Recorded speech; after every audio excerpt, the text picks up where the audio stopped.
Hello, my name is Thomas Regan and I'm a professional property investor here in Australia. Now today I want to talk about what is a good deal and what is a bad deal. Or no, not so much what is a good deal and what is a bad deal, but how to assess deals and how to measure whether you should proceed with a deal when it has issues. Now a lot of people see and me as a professional property investor, it's my job to find opportunities where and make larger returns in areas where other people wouldn't be looking. And typically the deals that have the most issues, there is obviously more risk with it, but at the same time, on the flip side, there is more opportunity to make a bigger return. And that can be done through negotiating a better deal and de-risking whatever that risk is that you are finding. Now, in this example, because I'm investing in high-rise apartment complexes, I will use this as an example of some apartment complexes that I'm coming across in Melbourne at the moment. And some of them have combustible cladding issues, and some of them have unrelated issues unrelated to combustible cladding, which mean special levies are to be raised. So their levies are far higher than normal. Now, just to get it out front, obviously with a house you don't have a strata fee or you don't have an owner's corporation fee, which you have to add money to. But what you do have, which a lot of people don't seem to account for when they're running their numbers to purchase a property, is all the capital X expenditure will need to get done at some point. Okay, so the roof's going to need to get done, leaking issues, potential foundational issues, structural issues in the building are going to happen. It's inevitable.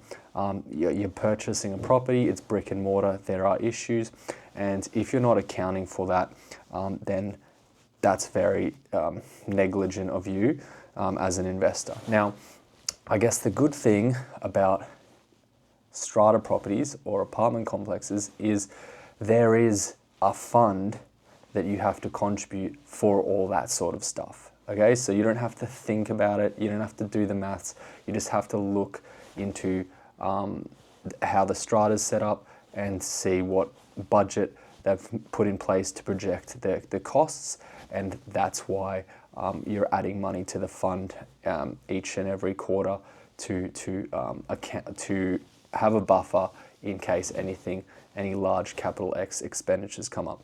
Now, there is a reform in Melbourne, or I guess it's everywhere in Australia at the moment, but there's been a lot of construction that was done with combustible cladding material, meaning it can light up very quickly and cause a fire. So basically, a lot of these buildings that have that issue are needing to get millions and millions of dollars spent on them to rectify these issues. Now, most novice investors, I'm going to call them, that would see an apartment with this combustible cladding issue would just simply say, I'm not investing in that, that's not a good investment. Just because it has a combustible cladding issue or any special levy required doesn't mean it's not a good investment.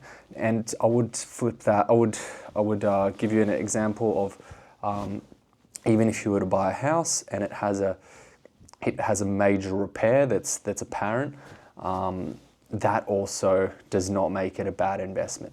It only makes it a bad investment if the numbers don't stack up. And what I mean by that is, for example, if you're purchasing a house and it needs a new roof, and the comparable properties that don't have any issues are selling for $500,000, and this one that needs a new roof is selling for $400,000, and it costs $50,000 to put on a new roof, then you are effectively getting that house $50,000 below market value, right? Because after you go ahead and spend that $50,000 on getting a new roof, you have the property at $450,000.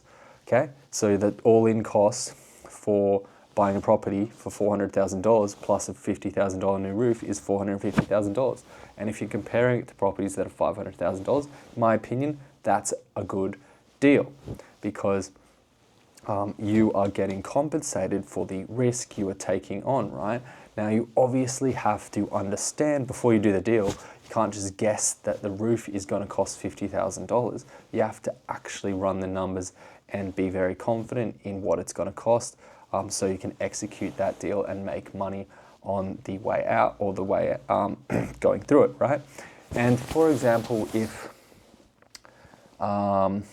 the property was on the market for $450,000, properties comparable are $500,000, and you needed to put on a new roof that would cost $50,000, then probably wouldn't see that as a good deal, right? Because you may as well just go and buy a property with a house that doesn't have any roof issues that are going to cost you $50,000.